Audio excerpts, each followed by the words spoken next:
Hello. I hope you are having a very good day. I'm going to kick off this video with In Your Eyes, In your eyes, something starting burning inside of you. Very funny video. If you are very depressed, I would seriously recommend watching that weekend video. It's called In Your Eyes. It's a girl dancing with head. It's very cool. So, I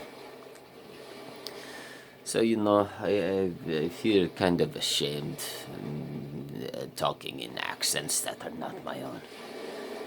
But for the good of the people and, the loved ones in my life and stuff like that, I think I will continue talking in crazy different accents all the time, things like that. So Saturday I usually do, Saturday is like my day to experience creation, I guess you could say. And so every Saturday what I do is from Sunday to Saturday I am extremely regimented. I have a regimented schedule, so I am never, I do not fall, have really bad life situations, because I've learned that one of the reasons why people get severely suicidally depressed is because they don't have enough order in their life. Their life is chaotic, it falls apart, like, so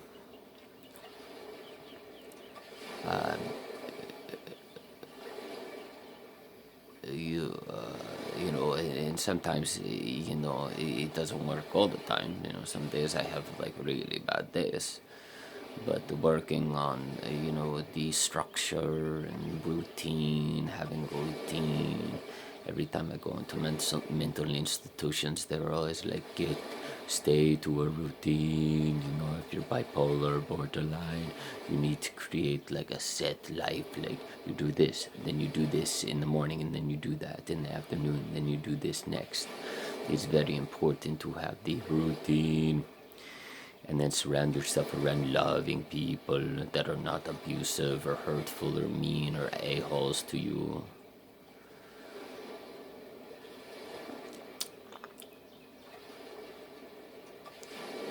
But knowing that you deserve to be around those loving people, because you deserve love in your life. You're good enough, and you have to stop listening to the bullshit that you were told when you grew up. The hurtful things, getting yelled at, and never feeling good enough, especially if you grew up poor like me. I grew up really fucking poor, so I was always picked on, or I was always like, a couple of times I was bullied, like beat up,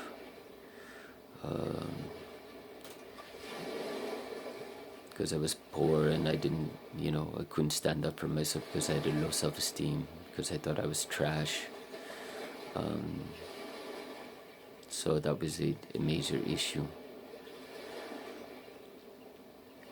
So when you get older, you don't feel like you deserve to be around loving, nice people, or you might find them even boring,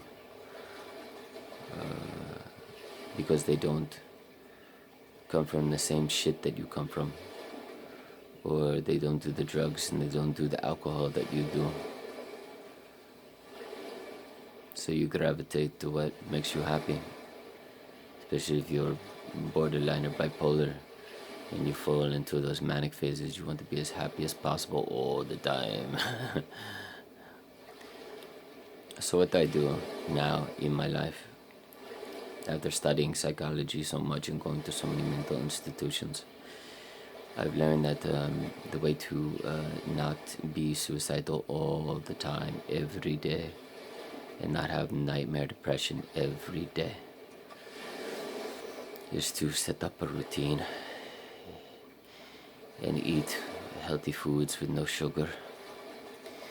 And if I want caffeine, it's got to be black coffee. It can't be like Mountain Dew, Red Bull and 5 Hour Energy is because they have the fake sugars or the real sugars, and they cause depression.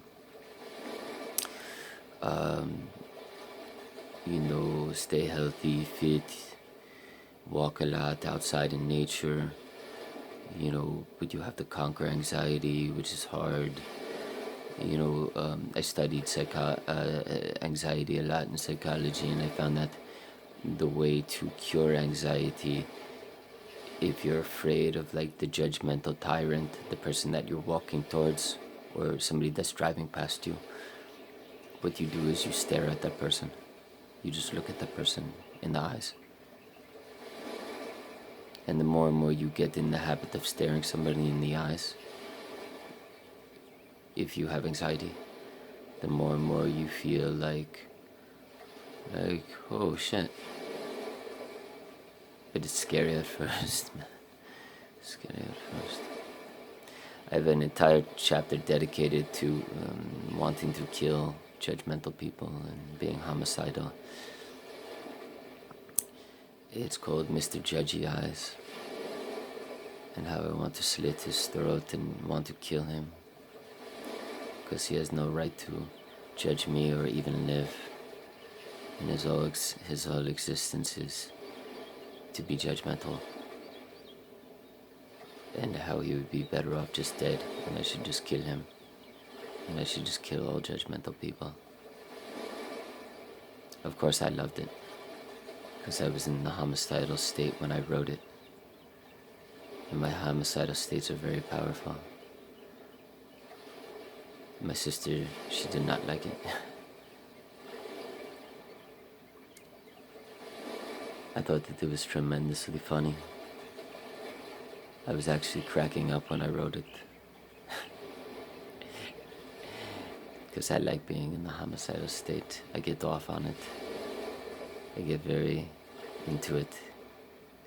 I become extremely happy and euphoric when I become homicidal. I was in the homicidal state yesterday. I was tripping on acid, so get back to my routine. So Sunday through Saturday morning, I have a very strict routine. I follow all the guidelines of psychology in the mental institutions and what they tell you to do, so I don't feel suicidal all the time.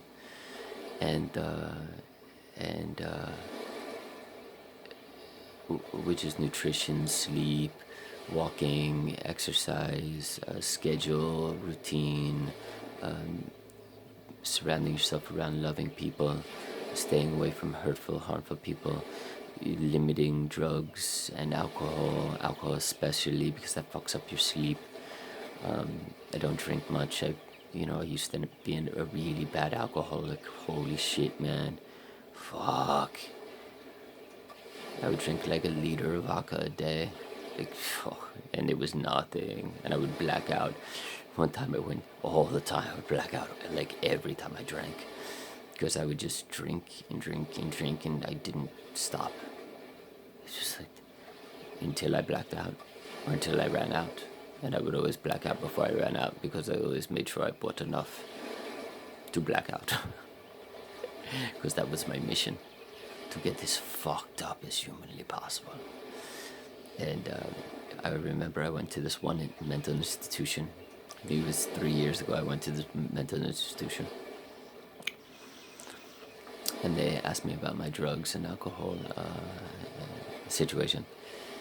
And I said, well, I don't really do drugs that much anymore. And I don't really drink that much anymore, because it just destroyed my relationship with everybody in my life. Every time I drink, I lose friends. My family doesn't want to have anything to do with me, because I become an incredible asshole when I drink. I become very angry, or I start to develop a God complex, where I start to think that I'm always right. And when I start to drink more, I start to enter the manic phase more, where I think that all I want to do is just have sex with a lot of people and just drink constantly and just party constantly, and just all I live for is just to drink and have sex with people and just to live this amazing fun life. And I run out of money very quickly. I'm always very poor, and I have to depend on other people for living situations because I can't afford my own place. And I'm an asshole to everybody around me, and they feel like they need to take care of me, and they hate me. My family has hated me for years. They saw me as this disease that they had to take care of. And I had no friends because everybody would leave me, because every time I got drunk I would threaten to murder them, like slice their throats open. And every time I drink, that happens to me. Because I love drinking so goddamn much, man. Fuck. I love drinking so goddamn much. I remember this one time I didn't drink for like 9 months because I realized all the things that I just told you. And I also went to this doctor because my body shut down, because I had to end up going to the hospital because I dropped down to 136 pounds. And I'm 5 foot 10 and a half, and I was 136 pounds. And I didn't know what was wrong with me. I was like losing weight, and I always felt weak, and I didn't know what was wrong with me, and I could see my ribs, and it was bad, man. I was 136 pounds, and I was eating and eating and eating, and I couldn't keep weight on. So finally I had to go to the hospital. And when I got to the hospital, they were like, well, your iron levels, your liver, so they brought me to this liver specialist. And, I sell myself very well because I'm very professional.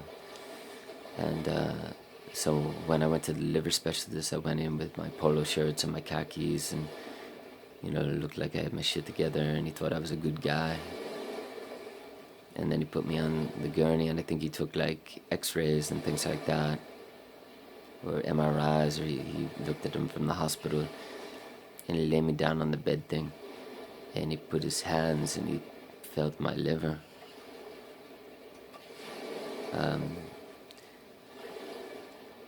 And he was like, sit up, and he stopped his like friendly routine because he realized that I was just a fucking alcoholic.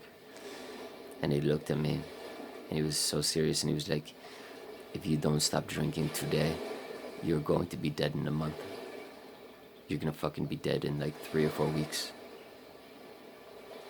If you don't stop drinking right now, today, you're going to be dead in a month. Because your liver is in like sclerosis mode, and you're fucked. And I didn't really like hearing that. So I gave up drinking, not only to save my family and my friends. I also gave up drinking so I wouldn't die, for the people around me, but nobody really liked me. So it was like, I was just like, well, fuck it. Like, maybe things will get better if I just stop drinking. Even though nobody in my family likes me, I don't have any friends anymore because they all left me because I threatened to kill them. And I was just dating random girls on the internet, just to have somebody to hang out with for a night. And once I got drunk with them, they realized who I was, and they were like, come stand the fuck away from that guy. So I gave up, and you know how you have a family and you fuck them over so many times, and you've been such an asshole to your family so many fucking times that they're like, oh, we love you. And they might have to say that they love you, but they don't like you. There's a difference between that shit, man. When you treat people like shit enough,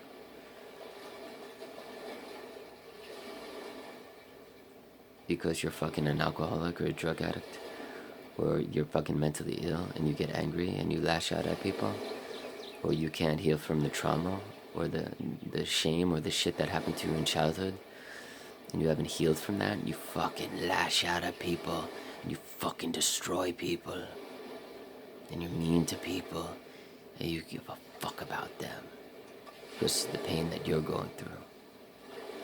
Because it's easier to fucking shame others and destroy others than to actually feel your own pain. That's Brene Brown shit right there, motherfucker. I put her in the second to last chapter of my book for fucking people after they read my goddamn book who are all like, fuck, Jesus Christ, this guy's fucked up. In the last chapter, it's just like, yeah, I'm extremely fucked up. But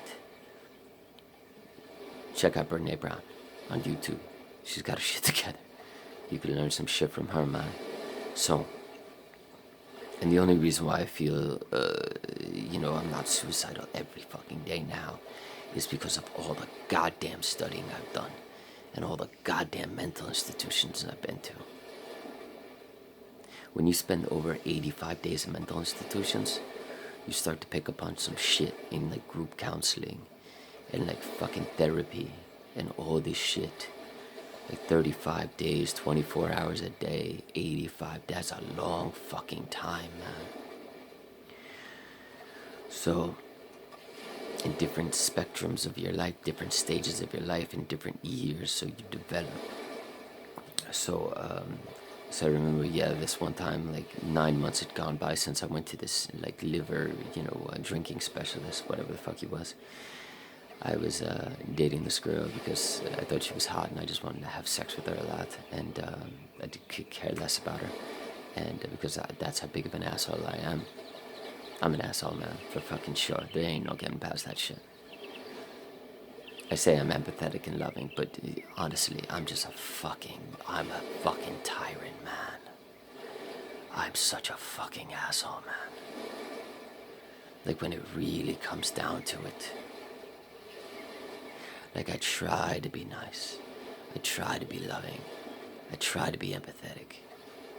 But deep down, like, I've studied people so much, I just see people as coping mechanisms and conditioning, and people that work, and people that are awakened. And I put them in those 4 categories mostly. And I see them as like things I study. But dude, I'm so convincing. I'm so fucking manipulative. I sell myself so goddamn well. I manipulate the fuck out of people, where they think I'm this hunky-dory, fucking no shit guy. Because I know so much about the human species. I've mastered the human species pretty much, man. So if somebody comes around me, like, I've studied a lot of Carl Rogers and Dale Carnegie, and I know what people want. People don't want to hear about you. They want you to listen to them. All they want to do is talk about themselves. So what you do is you ask them a question, and you listen, and you enter the present moment, and then you ask them another question, and then you listen more. And you listen, and you listen, and you listen, and eventually they like you. It's fucking weird, man. And once you get very good at psychology and you heal yourself, that's when you could really master the human species. Because when you master and you heal yourself, where you could always be present and awakened, that's when all the conditioning from your childhood and everything else, your conditioning goes away. All the coping mechanisms that you've developed since childhood, those coping mechanisms, they go away. So what you are and all you are is you are constantly in the present moment. And you are creation. You're connected to life. You're connected to everything.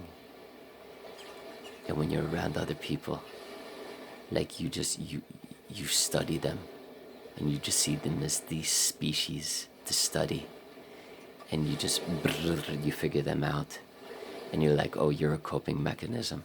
You have all these issues you haven't fucking worked out yet, and I'm just gonna keep listening to you and listening to you and listening to you and listening to your coping mechanisms and your conditionings, because you're not as spiritual or fucking as awakened as I am. You haven't healed or done the fucking hard work I have, so you're fucking below me. And I'm just gonna fucking be here and help you. And then everybody in your life, they don't even see you as a friend, they see you as a fucking psychiatrist. They just see you as their goddamn fucking psychiatrist. Fucking people are so goddamn weak. Fucking spit on those motherfuckers. Because you gotta do the fucking hard work. People don't want to do the fucking hard work because it takes fucking effort. People are so goddamn weak. And as somebody that's bipolar and borderline, I have a very, very, very, very God complex. My God complex is so fucking divine. So when I enter it, I see myself completely separate from others.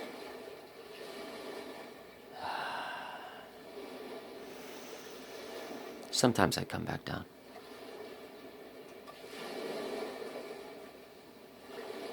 Especially when I start to get upset again and depressed again.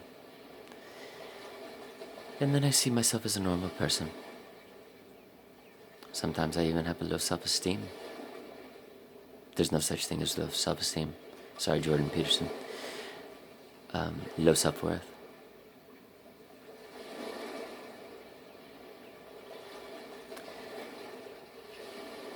But the delusions of grandeur and the God complex is always there.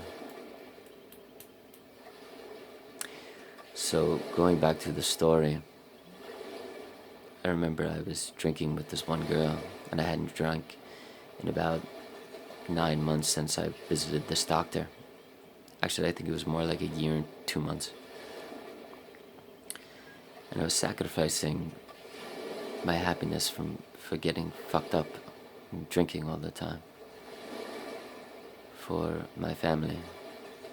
Still didn't have any friends, and I was very unhappy because I gave up drinking. And I remember I just decided to be like, fuck it. 1 year, 2 months, I'm gonna drink because I want to. And I just want to have sex with this girl and drink. So I remember I was driving in her Chevy, I think it was a Blade Tahoe or some shit. And I was drunk. And it was the best I felt in a year and 2 months. And I said, you know what? I love being this person. I love being drunk so much that I would rather die doing what I love and have my liver just rot into stone and just die doing what I love to fucking live this fucking life I don't want. Because I don't even enjoy it. I don't even enjoy this life when I'm not drinking all the time. Regardless of the people I lose, regardless of the people that I fucking hurt. And the next morning I woke up sober. And I realized that regardless of how happy I was that night, drunk, and coming to that decision in that Chevrolet, that it still wasn't worth sacrificing my sanity for and my family for. And I couldn't go back to those old ways. So now I don't really drink at all. I drink maybe every 3 or 4 months, every 5 months I'll have a beer or two, because it's so destructive. But what I do find works for me extremely well is acid and mushrooms and THC, CBD pills, edibles, things like that. They work extremely well for me. They make me heal trauma. Like, I'll take mushrooms or acid, just like, half a tab, 3/4 of a tab. I usually don't go an entire tab. I kind of microdose. And when I do these plant medicines or acid, I just figure shit out. I become like this ninja, and I figure out life. Not only do I figure out myself, I figure out other people. I'm that good. Like I've studied psychology so much. Oh fuck, you don't even know, man. Like, you know how I always say I'm OCD? Like, I'm OCD with psychology. I have a playlist where it's just 85, 87 different videos on different psychology things, like childhood emotional neglect, childhood trauma, complex PTSD, bipolar, borderline, eating disorders, everything, every disorder. And I watch it every morning, again and again and again and again and again and again and again. And I watched it every morning, and it's about 6, 7 hours long.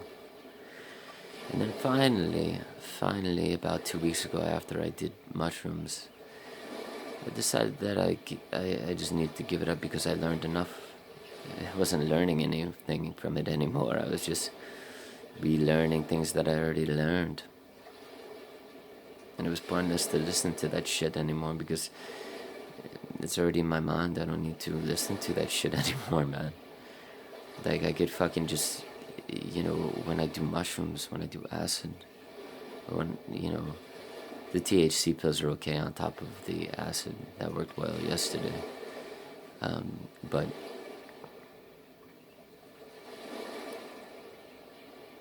the wisdom in figuring out yourself and other people and healing from the trauma, on mushrooms especially, is amazing. And I don't want to create any drug addicts on this program. The 2 people that watch, or the 7 people that watch.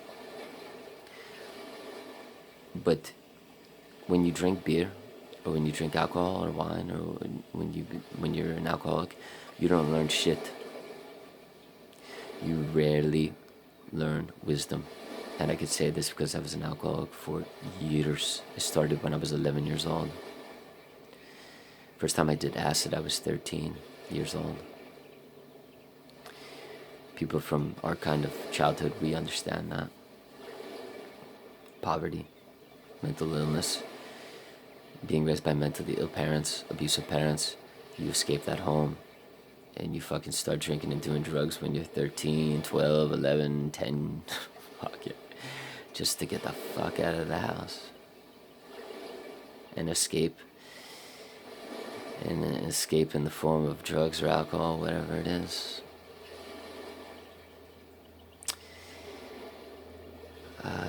But you don't really learn much from drinking alcohol. You just lose people in your life. You run through money. You burn bridges. You have sex. You black out. The nightlife, it's not a good life. But it used to be my life. Willie Nelson. But with mushrooms and acid.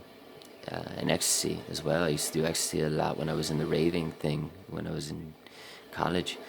The ecstasy, mushrooms, and acid, they do incredible things to heal trauma, especially childhood trauma, and figure out who you are. Those 3 drugs are amazing. The THC, CBD edibles, or pills that are sold in distilleries, they're helpful, but they're not that good, man. I mean, they're alright and shit, but they're not going to heal your trauma. No, but the mushrooms and acid, when you do those, microdose, I don't want to create drug addicts.